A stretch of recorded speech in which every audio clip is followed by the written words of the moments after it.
Olá, abençoados! Graça e paz! Bem-vindos ao canal da Graça Pura. Eu me chamo André Pimentel. Um beijão no coração de todos os inscritos neste canal. Muito obrigado a todos que se inscreveram neste canal, que nos acompanham nas redes.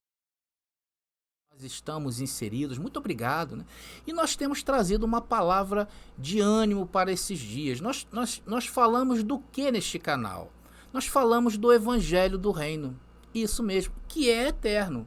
Nós entendemos que, independentemente da fase do homem, ou seja, o homem do passado, o homem do presente de hoje e o homem do futuro, sempre precisará ouvir boas novas da parte de Deus. É isto que nós fazemos. O Evangelho do Reino é eterno. E hoje a nossa função aqui é mostrar para vocês o reino de Deus e fazer vocês se sentirem inseridos neste reino.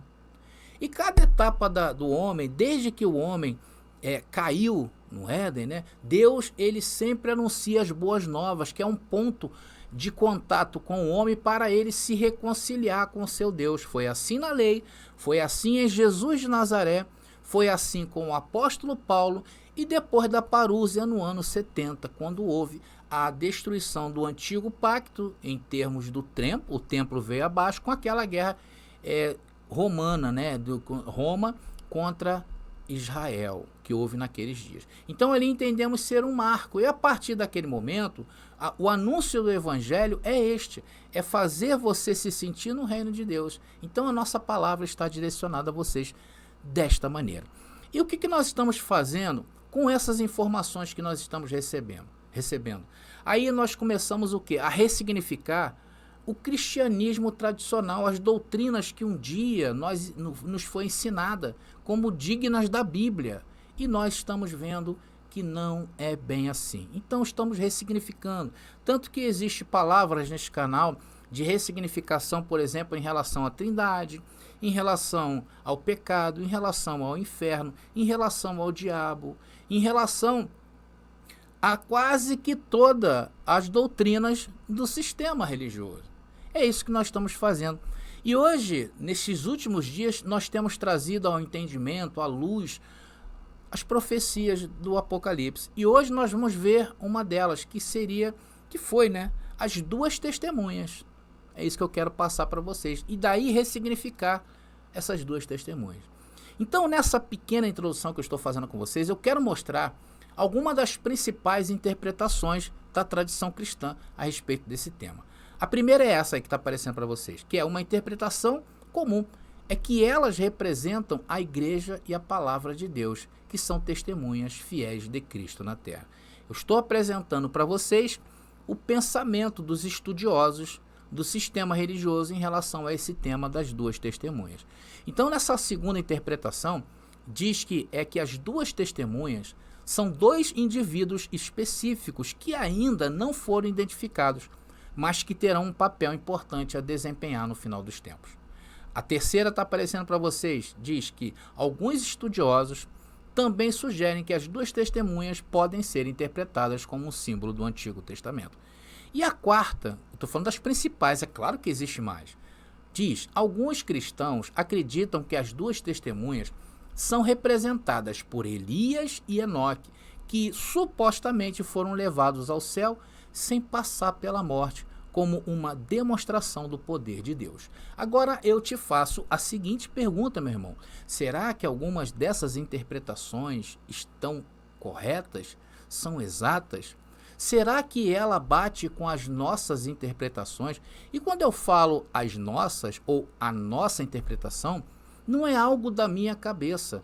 Nós estamos aqui e nós fazemos a interpretação do preterismo completo. É isto que nós vamos ver nesta mensagem, tá bom? Mas antes disto, eu gostaria de pedir a todos vocês que têm acompanhado os nossos estudos, se inscrevam em nosso canal, já deixa o seu like que vem coisas boas, comentem à vontade. Se você quiser e amar essa mensagem e achar que ela é digna que outros vejam, compartilhem nas redes sociais que vocês pertencem. E também, se você quiser que o YouTube te avise, é só você tocar aí embaixo esse sininho aí, que o YouTube vai te avisar quando a Graça Pura estiver no ar. Estamos combinados? Bom, uma outra coisa que eu queria falar para vocês é nós temos o nosso livro. As pessoas sempre me perguntam, André, como você é pastor? As pessoas me perguntam. Então eu sempre respondo, eu não sou pastor. Se você quiser me dar um nome, uma nomenclatura que cabe em mim, é escritor. Eu me sinto escritor. Por quê? Porque eu fiz um livro. Todo escritor faz um livro. Então está aí o meu livro, para estar aparecendo para vocês aí, está aqui também, tá legal? No nosso estúdio. É o livro que fala sobre a doutrina do inferno. Então aqui neste livro eu mostro as manipulações que houve desde que a Bíblia foi fechada até os dias de hoje, o que o sistema religioso, o que a tradição cristã criou desse inferno na mente das pessoas. Vocês vão ver manipulações, vocês vão ver concílios de homens, você passa a entender que da Bíblia saiu de um jeito, ou seja, o que quer dizer a palavra inferno? Julgamento. Mas o mais interessante é que você vê a mão dos homens tentando dar um jeito de aprisionar as pessoas em torno de si. É isto porque foi criado essa doutrina. Então você vai ver ali exemplos clássicos. E na segunda parte deste livro eu abordo o tema dentro da Bíblia. Vocês vão entender tudinho. Então eu te desafio, se você ler esse livro, você nunca mais será a mesma pessoa. Então se você aí quiser adquirir esse livro, entre em contato comigo mesmo, tá? Comigo hoje mesmo, através do nosso WhatsApp, que eu vou te passar aí que você vai fazer para adquirir. Tá legal? Tá bom, abençoado? Eu também criei apostila. Bom, se você quiser me dar uma outra nomenclatura que caiba em mim, eu gosto, é professor. Eu me sinto professor. Um professor que ensina o reino de Deus, que educa o crente dentro da verdadeira fé. Então eu me sinto professor. E eu criei apostilas das nossas mensagens, que são verdadeiros estudos. Muita gente tem se aprofundado na palavra, muita gente tem buscado se alicerçar, né, para que também dê frutos, para que também, como eu, também se sinta um professor deste reino. É para isto que servem as nossas apostilas. Então as nossas apostilas, em cada apostila eu coloquei 10 temas nossos aqui do canal.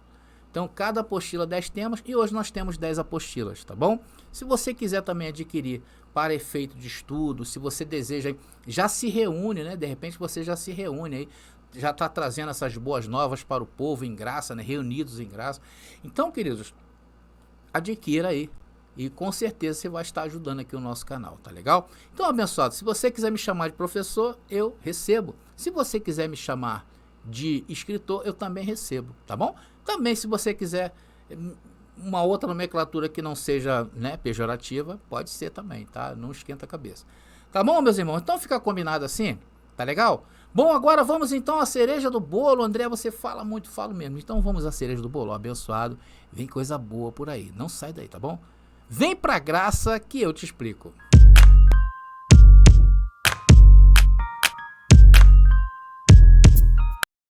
Estamos de volta, rapidinho, rapidinho. Bom, queridos, glória a Deus pela tua vida aí, né?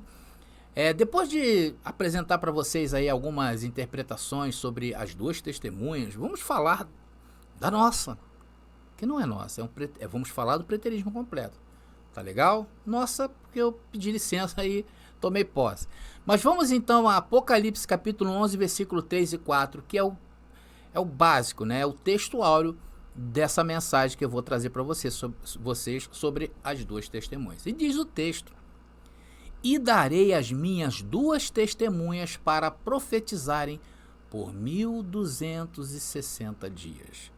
Vestidas de pano de saco, essas testemunhas são as duas oliveiras e os dois candelabros que estão diante do Deus da terra. Meus amados irmãos, minha família da fé, eleitos, antes de formular qualquer hipótese sobre a interpretação da visão das duas testemunhas que vocês estão vendo aí, o texto exato, ele é Apocalipse 11, do versículo 3 ao versículo 14. Eu não vou ler esses 11 versículos, para justamente a gente não tomar muito tempo. Então deve-se entender a estrutura comparativa, tá, e simbólica da passagem. Irmãos, vocês lembram quando eu abordei o tema das 7 igrejas e a alegoria, né? A correspondência de um passo entre o veículo e o tenor, devem ser respeitadas, e não buscar significados alegóricos ao tenor. O que eu quero dizer com isso? Vocês lembram quando eu falei sobre a questão por que a gente não podia considerar as igrejas simbólicas e arrastar elas com o tempo, ou falar que elas são acontecimentos que já vêm acontecendo desde aqueles dias até os dias de hoje, como a igreja tradicional fala que nós estamos no tempo de Laodiceia. Nós não podemos fazer isto também nas duas testemunhas, tá? Eu vou tentar te mostrar aqui, tá, para você compreender melhor como nós vemos essas duas testemunhas. Nós entendemos ser elementos simbólicos, tá bom? Porém, devemos respeitar em seu tempo, em seu contexto. Devemos respeitar esse tempo da mesma forma como fizemos nas 7 igrejas. Tá? Então a primeira coisa é essa que você entenda. Temos que respeitar o tempo para tentar uma interpretação clara dessa passagem. Nós devemos respeitar os símbolos dentro da cultura em que eles foram escritos. Eu vou dar um exemplo clássico aqui, tá? Vou sair da Bíblia para te dar um exemplo prático de que a gente não pode sair da cultura deste livro. Vocês conhecem a história de Alice no País das Maravilhas. Claro que todos conhecem, tá? Haviam vários personagens é uma ficção, uma fábula, né? Havia vários personagens neste filme, fábula, livro, como o Coelho Branco, o Gato Sorridente. Quem já viu vai se lembrar. A Rainha de Copas. O que representavam esses personagens? Ideias abstratas, como o crescimento pessoal, a busca pelo lado da vida e a luta contra a autoridade opressiva. Era isso que queria dizer esses personagens. Então, através desses elementos simbólicos, a história transmite mensagens mais profundas e complexas do que uma simples narrativa sobre uma menina, estou falando da Alice no País da Maravilha, sobre uma menina que cai em um buraco e se depara com criaturas estranhas. Agora, eu não posso pegar, atenção, estes elementos de Alice no País da Maravilha são elementos simbólicos, retirar do contexto do livro e querer aplicar em um outro contexto que não faça o menor sentido. Ainda que tenha até uma coerência, ainda que eu olhando queira ver desta maneira, mas não podemos fazer isto. Mas é isso que o sistema fez e faz dentro de suas doutrinas. E eu posso afirmar que quase em todas as doutrinas. Então essa correspondência entre estas duas testemunhas precisa primeiro ser respeitadas em seu tempo. E neste caso, há 2 veículos, atenção, há 2 veículos para um tenor. 2 oliveiras e 2 castiçais. Representam o quê? 2 testemunhas. Ou Marte, tá bom, abençoado? Queridos, nestas 2 testemunhas, nós temos 2 elementos simbólicos para um conceito abstrato. 2 oliveiras e 2 castiçais representam 2 testemunhas. Vejam nessa imagem aí que está aparecendo para vocês, está ali. Tá? Os 2 veículos e o tenor.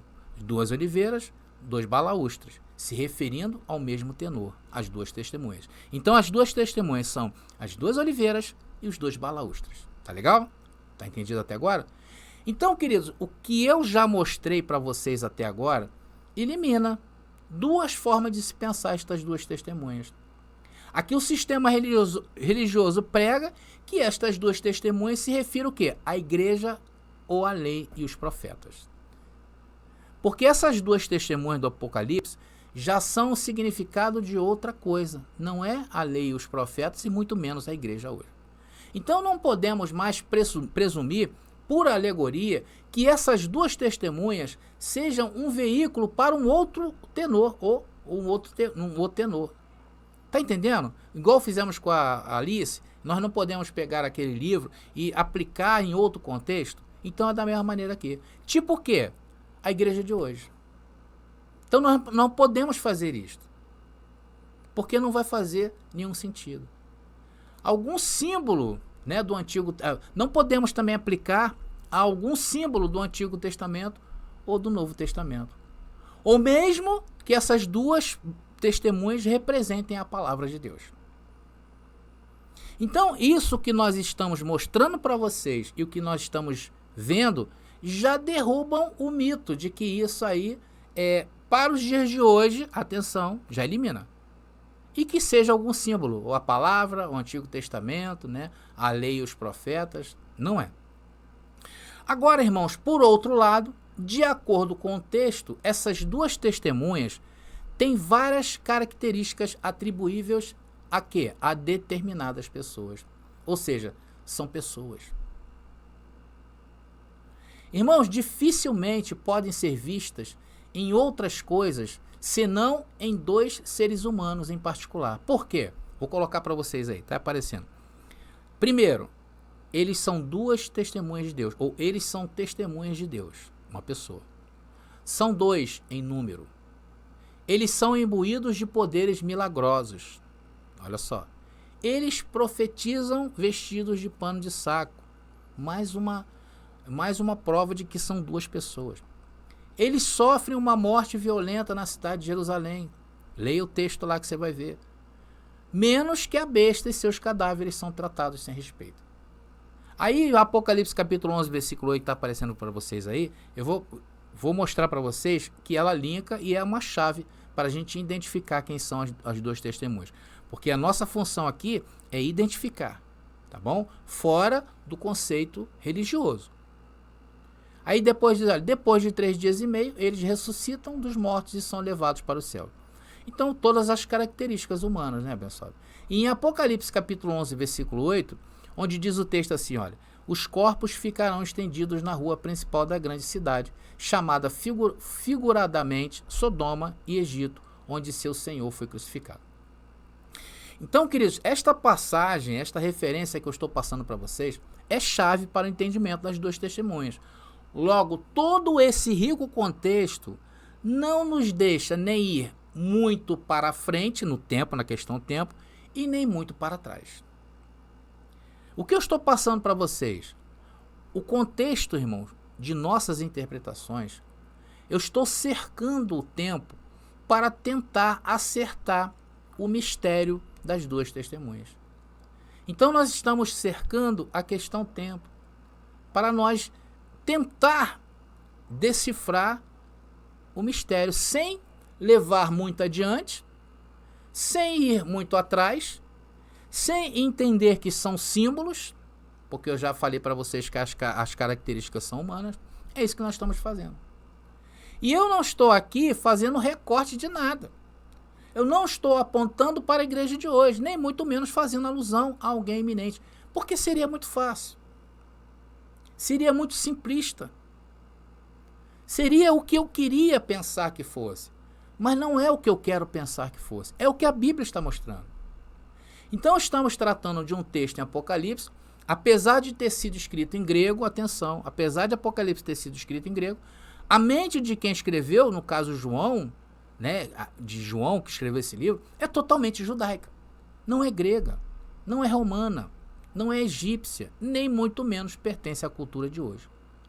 Então, como o cristianismo tradicional roubou, vou falar assim, isso daqueles dias, não somente isto, as duas testemunhas, que quase 90% da Bíblia, eles roubaram no contexto e aplicam isso para os dias de hoje. É essa a nossa crítica em relação às interpretações futuristas. Então nós temos que apelar para quem? Para a cultura de quem? A cultura judaica e bíblica daqueles dias, que informa algo sobre duas testemunhas, ou seja, para que um testemunho seja válido segundo a lei de Moisés, é necessário duas testemunhas. E o que nós estamos vendo aqui em Apocalipse? Um julgamento. Então, dentro da cultura judaica, lá em Deuteronômio capítulo 19, versículo 15, eu vou mostrar para vocês, tá? Mostra justamente que dentro da lei tinha que haver essas duas testemunhas. Vamos ler Deuteronômio capítulo 19, versículo 15? Diz o texto: não condene alguém por um crime ou delito com base no depoimento de apenas uma testemunha. Os fatos, julgamento, tá? Depoimento está se tratando de julgamento aí. Os fatos a respeito do caso devem ser confirmados pelo depoimento de 2 ou 3 testemunhas. João capítulo 8, 17 reitera: a lei de vocês diz que, Jesus falando, se 2 pessoas concordarem sobre alguma coisa, seu testemunho é aceito como fato. Então, queridos, eu usei uma passagem lá na lei, não é verdade? Depois nós usamos João, uma recente, ao Apocalipse, que foi o próprio livro que João escreveu. Então, na verdade, o que eu estou fazendo agora com vocês? Eu estou dando segurança daquilo que eu vou falar daqui a pouco. Eu primeiro cerquei o tempo. Já que nós estamos em uma cultura judaica, eu agora estou te alicerçando dentro das escrituras. Eu não estou alicerçando vocês fora dessa cultura. Tá entendendo? E no contexto de Apocalipse que estamos vendo, é o que é? Um julgamento a Jerusalém. A cidade é julgada e o Senhor envia essas 2 testemunhas que devem profetizar contra ela, ascender ao céu como parte do cenário legal que acaba por acusá-la e condená-la. Então esta cena, meu irmão, é uma réplica de Zacarias capítulo 4, onde o profeta vê em visões o quê? Um candelabro e 2 oliveiras, de acordo com a mesma profecia. Vamos ver. Depois vocês leiam Zacarias 4, tá, abençoado? Todo o capítulo 4. Mas exatamente no versículo 14 diz o texto: são os 2 ungidos que estão diante do Senhor de toda a terra. Onde, como vários estudantes reconhecem, tá? São referências, esse texto, vários estudantes reconhecem, que são referências ao governador Zorobabel e ao sumo sacerdote Josué daqueles dias, que foram o quê? Incumbidos de reconstruir o templo. Essas 2 figuras de Zacarias, tanto Zorobabel como Josué, foram pessoas e não um simbolismo. Hello? Que representa, neste caso aí, Elias e Moisés. Porque alguns estudantes referem a esses 2 como símbolos. E não é isso, irmãos. Vocês estão entendendo? É claro que isso aqui é um papo para uma outra discussão. Mas eu estou trazendo um entendimento dentro do contexto para que vocês entendam. Porque havia, né, um pensamento errado, havia e há um pensamento errado dentro do cristianismo tradicional do primeiro século, mais naqueles dias do que neste, hoje já poucas pessoas falam sobre isso, que eles esperavam um retorno literal de Enoque e Elias. Já ouviram falar sobre isso? Porque estes não conheceram a morte, e até mesmo o retorno de Moisés, que alguns disseram que ele não morreu. Então, no primeiro século ali da primeira era cristã, se alimentava essa ideia. E hoje, algumas pessoas dentro do cristianismo, alguns estudantes, afirmam que isso ainda está para ocorrer. Então, meus queridos, este é o pano de fundo histórico que eu estou apresentando para vocês. Eu estou cercando vocês no contexto, estou cercando vocês no tempo, estou cercando de vocês, com vocês em relação à cultura judaica. Falei da lei, trouxe para o entendimento de Jesus. Isso para quê? Para eliminar ou para cortar várias teses do sistema religioso. Porque quando eles falam que as 2 testemunhas seriam para os dias de hoje, a gente, já elimina. Então, sob esse pano de fundo, tá? E considerando que Apocalipse está falando sobre os julgamentos, sobre Jerusalém no primeiro século, que se cumpriram com a grande revolução judaica entre 66 e 73 depois de Cristo, então podemos aqui definir as 2 testemunhas, que é o objeto do nosso estudo de hoje. Podemos o quê? Encontrá-los naqueles dias, quando estava ali acontecendo a guerra, e não nestes. E nem que isto se refira a símbolos, porque o contexto do texto de Apocalipse nos afirma que são pessoas, que eu acabei de mostrar para vocês.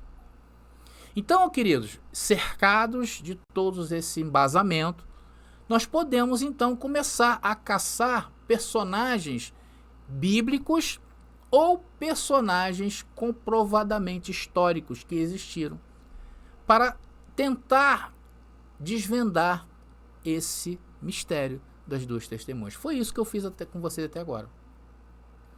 Então, queridos, entre as alternativas que eu encontro na história, que eu encontro dentro da palavra, uma das mais sugestivas foi o que Flávio Joséfo relatou, né, quando ele disse ali sobre o avistamento das tropas de anjos nos céus, lembra? que ele viu sinais, né, como se fosse uma guerra no céu, sinais prodigiosos no templo, lembram? Lembram que eles relataram essas visões? Vocês lembram, abençoado? Então, após acontecer estas visões, olha só que incrível, né? Dentro da história, estamos na linha do tempo daqueles dias, tá? Nós não estamos fugindo daqui, estamos naqueles dias. Então, no tempo daqueles dias, quando Joséfo teve essa visão, aparece um personagem muito importante, que pode ser, tá, abençoado? Não estou cravando, pode ser uma das duas testemunhas, porque ele tem todo esse contexto. O nome dele é Jesus ben Ananias, tá? Não sei se vocês já ouviram falar. Vamos ver o seu testemunho? Tá aí, livro Guerra dos Hebreus, de Flávio Joséfo, diz o texto. E o que foi mais horrendo e ainda mais assustador do que tudo o que foi dito, havia um homem rústico e plebeu chamado Jesus, filho de Anã, que 4 anos antes do início da guerra, enquanto a cidade estava em grande paz e em grande abundância, tendo chegado na festa que então era celebrada, na qual eles têm o costume de adornar as coisas sagradas do templo para a honra de Deus, que é o Sukkot. Isso é uma festa, tá bom? Ele, de repente, esse Jesus, ben Ananias, começou a gritar bem alto.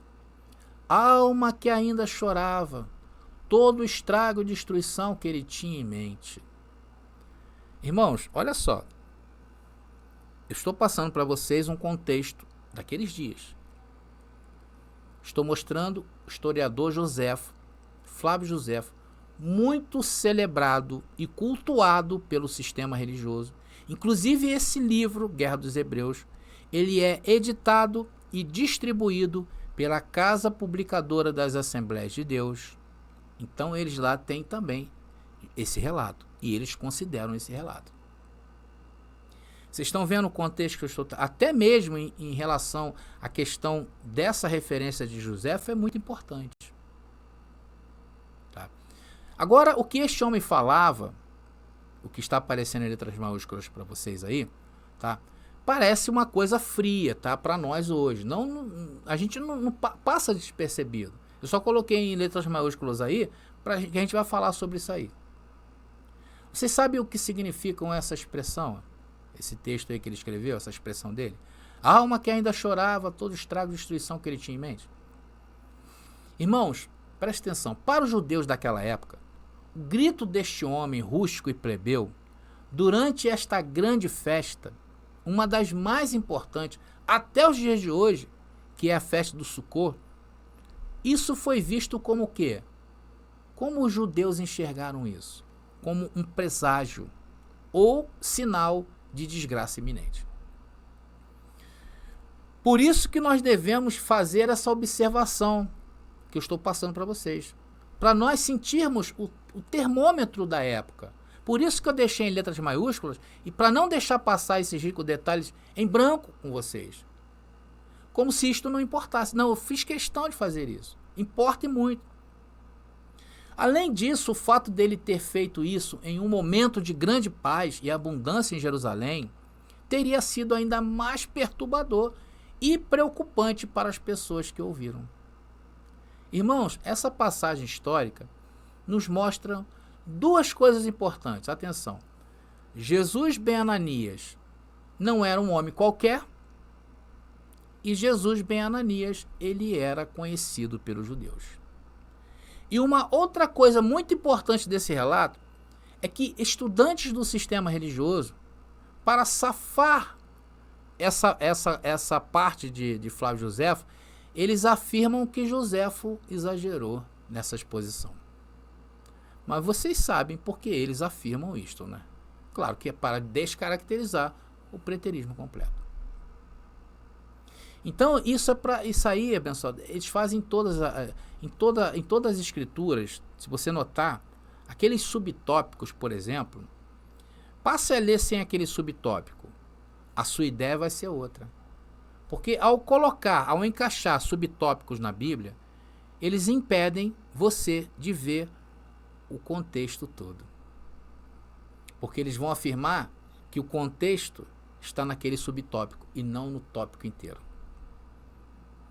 Então, irmãos, nesse testemunho angustiante desse homem, é possível ver que se cumpre a grande maioria das descrições da profecia sobre as duas testemunhas. Esse personagem, o que ele está fazendo? Profetizando em Jerusalém, morre pelas mãos de Roma, a besta, conforme nós analisamos lá em Apocalipse capítulo 11, versículo 8. Profetiza vestido de saco, atormentava os habitantes da terra de Israel. Quase certamente os judeus sentiram alegria por ele ter morrido. Portanto, também é provável que não tenham dado um sepultamento adequado ao profetizar uma mensagem atribuível a Deus, conforme lá Deuteronômio capítulo 18, versículo 22, nós vamos ver aqui na frente. Sendo fiel até a sua morte, certamente Deus o ressuscitou, levando-o para o céu. Tá? Então veja, irmãos, que este homem tem todos os atributos para ser uma das duas testemunhas.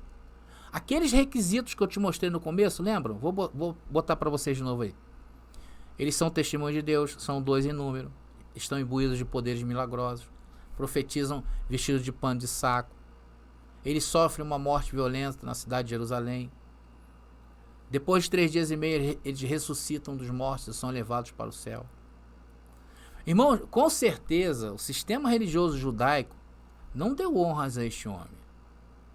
Fez igual ao que iriam fazer com Jesus, se José de Arimateia não tivesse dado aí um túmulo a Jesus. Jesus fatalmente seria jogado ali no Geena. Até porque aqueles que seguiam a Jesus naquele período, tinham pessoas influentes sim, mas eles estavam com medo, né? Eles se escondiam naquele período ali que Jesus foi morto. Então a referência do texto em Deuteronômio que eu falei para vocês é aquela que fala, se o profeta profetizar e não acontecer, este não vem da parte de Deus. E o problema é que aconteceu. Hein? Diz o texto, se o profeta falar em nome do Senhor, mas suas previsões não acontecerem nem se cumprirem, vocês saberão que a mensagem dele vem do Senhor. Esse profeta presumiu arrogantemente que falava em meu nome, e vocês não precisam temê-lo. Irmãos, é particularmente impressionante que este profeta tenha anunciado explicitamente os ais para Jerusalém, seu povo. Lá em Apocalipse, em muitas ocasiões, esse mesmo termo é usado para também anunciar punições à cidade, esses ais, né? Está em Apocalipse 8:13, 11:14, 18 do versículo 10 ao versículo 19 e várias outras passagens. Depois vocês leiam, tá bom, queridos? Todas elas falam de terror. E são muitos ais que se abateu naquela cidade, tá? Então considere que em Apocalipse capítulo 17, versículo 5 e versículo 18, a Babilônia é chamada de a grande cidade, como em Apocalipse 11, versículo 8. Aí vamos começar a linkar agora com Apocalipse capítulo 11, versículo 8. Diz o texto, em sua testa estava escrito um nome misterioso, Babilônia, a grande mãe, a mãe das prostitutas e das abominações da terra. Versículo 18. E a mulher que você viu representa a grande cidade que governa sobre os reis da terra. Agora capítulo 11, versículo 8. Os corpos ficarão estendidos na rua principal da grande cidade, chamada figuradamente Sodoma e Egito, onde o seu Senhor foi crucificado. Então ela está fazendo uma alusão, nesta interpretação que nós estamos fazendo, a Jesus ben Ananias. Tá? E um sentido numa referência óbvia a Jerusalém, onde Jesus foi crucificado e morto, pelos que agora estavam padecendo no julgamento do Cordeiro. Então, como já nós vimos isto em outros estudos anteriores, tá? Quem acompanha aqui o canal sabe, aquele povo, os judeus, e por metonímia, sua cidade chegou ao ponto de corrupção que a tornou comparável às proverbiais cidades pagãs de Babilônia, Egito e Sodoma. Cidades que reverenciavam outros deuses, e Jerusalém, a cidade santa, foi tida como prostituta. Muitos estudantes, irmãos, e professores do sistema religioso diz que nestes versos podemos ver Roma. Porém, Roma ainda não entra nessa altura do Apocalipse. Vai entrar mais na frente, em outros estudos, mas não neste, tá? Ver Roma nesta passagem, porque o sistema vê, é inadmissível, pois significaria cair no já discutido simbolismo do simbolismo. Babilônia, Egito, Sodoma, como veículos para se referir a Jerusalém. E, por sua vez, Jerusalém como veículo para representar Roma. Roma vai entrar mais na frente, tá bom, queridos? Aí a prostituta é Jerusalém. Tá legal? Então, abençoados, estamos aí chegando ao final desse pequeno começo, que essa incrível interpretação das duas testemunhas, interpretação, mais uma vez, lembrando a vocês, que é do preterismo completo, ao qual nós abraçamos aqui neste canal, e lembrando a vocês que esse estudo de hoje está na apostila número 10, tá bom? Que inclusive tem esses temas aí que está aparecendo para vocês, tá? Todos esses daí estão na apostila número 10. Então, quem adquirir as apostilas 10 já vai sair aí na frente desses outros temas, principalmente, abençoado, sobre o Nero César, tá? Muito bom mesmo. Esse estudo de Nero César ainda tem mais, não deu aí não. Vai vir na apostila 11, finalizando ali o estudo de Nero César e Império Romano. Aí entra o Império Romano. Tá legal? Então, abençoados, atenção, nós vamos continuar analisando no tempo, no próximo estudo, nós vamos continuar analisando no tempo vários outros personagens que nós encontramos na história para definir as duas testemunhas. Então vamos dar mais nomes, tá? É claro que essa passagem ela é um mistério até os dias de hoje. O que nós estamos fazendo é não trazer para os dias de hoje como um simbolismo ou levar lá para trás como uma espécie de também de simbolismo. Isso foi real e aconteceu naqueles dias, tá bom? Em relação às apostilas, queridos, eu volto mais uma vez a avisar aqui a todos, tá?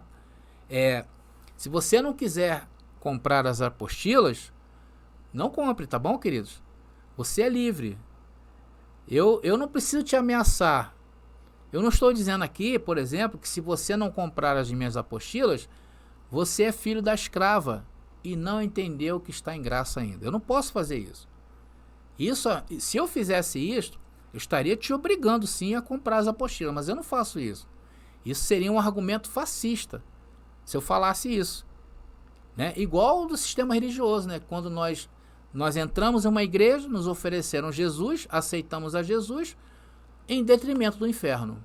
Isso é uma outra frase fascista. Hoje tem muitas igrejas que não falam isso não, porque realmente é isso que acontece. Então, se eu tivesse aqui te obrigando a comprar as apostilas, né, adquirir as apostilas, tudo bem, eu poderia ser considerado uma pessoa que estou usando aqui um argumento que não é. Você é livre, tá bom, meu querido, para adquirir as apostilas também, tá bom? André, o que veremos na segunda parte das duas testemunhas? Nós continuaremos buscando aí na história daqueles dias, né, personagens que possam se encaixar nas duas testemunhas do Apocalipse. E vamos dar mais argumentos para vocês continuarem crendo que a melhor interpretação bíblica é realmente a interpretação do preterismo completo. Tá legal, queridos? Bom, então estamos encerrando essa mensagem. Eu espero que vocês tenham entendido os argumentos que nós usamos aqui nesta mensagem. Nós cercamos vocês daqueles dias e entendemos biblicamente que as duas testemunhas foram pessoas que viveram naqueles dias, tá bom? Então, abençoados, graça e paz e até a próxima mensagem. Você pediu nossos estudos em apostilas? Já chegaram e estão disponíveis. Elas estão divididas em 10 temas com referências, esboços e comentários. Ideal para quem quer ensinar em família, em reuniões ou mesmo para quem deseja abrir um canal no YouTube. Faça contato agora mesmo pelo nosso WhatsApp 21 979 87 46 68 21 979 87 46 68. Nossas apostilas foram feitas para você ensinar com qualidade e harmonia com a palavra. Já está disponível o livro As Doutrinas do Inferno e Suas Manipulações Dentro das Igrejas. Adquira hoje mesmo.